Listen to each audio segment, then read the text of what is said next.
महाभारत की कथा केवल कौरव के सर्वनाश पर जाकर खत्म नहीं होती। इस कहानी में बहुत कुछ ऐसा भी है जिसकी ओर ज्यादा ध्यान नहीं दिया गया। कौरवों के विनाश के पश्चात सारा राजपाट तो पांडवों को मिल गया, लेकिन फिर इसके बाद क्या हुआ, इसके विषय में बहुत ही कम लोग जानते हैं। नमस्कार मित्रों, स्वागत है आप सभी का अपने चैनल किताब वाला 2 पे एक बार फिर से। क्या आप जानते हैं कि गांधारी ने भगवान श्री कृष्ण को श्राप क्यों दी? तो देर ना करते हुए आइए आज की इस प्रस्तुति की शुरुआत करते हैं। हम में से बहुत से लोग गांधारी द्वारा श्री कृष्ण को दिए गए श्राप के विषय में जानते होंगे।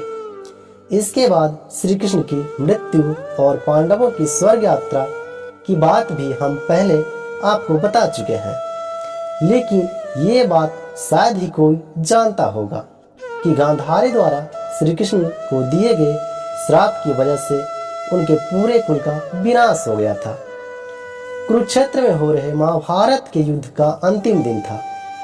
पांडव विजय के बहुत नजदीक थे, लेकिन वो खुश नहीं बल्कि अत्यधिक शोक में थे, क्योंकि इस जीत को हासिल करने के लिए उन्होंने अपने सगे संबंधियों का रक्त बहाया था।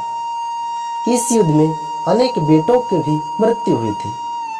महाभारत का युद्ध इतना भीषण था कि स्वयं भगवान कृष्ण भी हालात को देखकर कांप गए थे। वे भी युद्ध में हुए विनाश से बहुत परेशान थे। जब संजय ने गांधारी को बताया कि श्री कृष्ण और सभी पांडव उनसे मिलने आए हैं, तब गांधारी अत्यधिक क्रोधा हुई और क्रोधावेग में उन्होंने श्री कृष्ण को इस विनाश का जिम्मेदार ठहराते हुए उन्हें श्राप दी।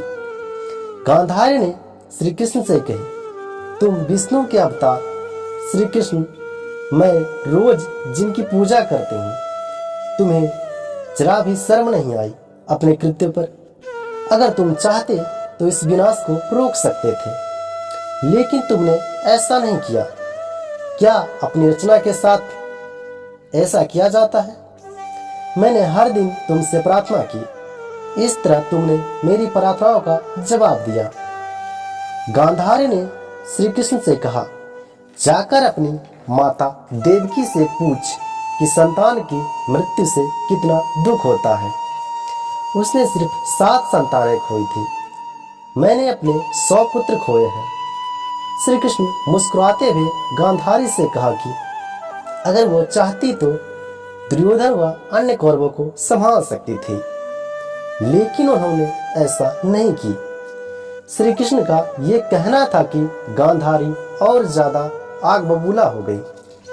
क्रोध और दुख में आकर उन्होंने श्री कृष्ण को श्राप दी, अगर भगवान विष्णु के प्रति मेरी भक्ति सच्ची, अगर अपने पति के लिए मेरी भक्ति सच्ची, तो आज से ठीक 36 साल बाद तुम्हारी मृत्यु हो जाएगी। गांधारी ने कही, द्वारका नगरी पानी में बह जाएगी, और जिस तरह तुमने भाइयों को एक दूसरे के खून का प्यासा बनाया, वैसे ही तुम्हारा पूरा यादव वंश एक दूसरे के हाथ से मारा जाएगा। तुम्हारा पूरा वंश समाप्त हो जाएगा। श्राप देने के बाद गांधारी क्रोध, कष्ट और पछतावे से रोने लगी। वह कृष्ण के चरणों में गिर गई।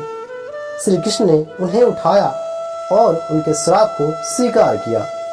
इसके बाद श्री कृष्ण द्वारका लौट गए और आने वाले 35 सालों तक रुक्मिणी के साथ रहे। जब रुक्मिणी गर्भवती हुई, तब भगवान कृष्ण ने महादेव से उन्हीं की तरह पुत्र होने का वरदान मांगा। महादेव विनाश के देवता हैं। श्री कृष्ण चाहते थे कि उनका पुत्र ही विनाश का कारण बने। तब सांब का जन्म हुआ।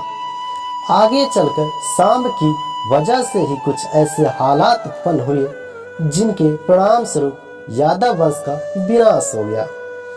तो दर्शकों, आज का यह अध्याय यहीं पे समाप्त होता है।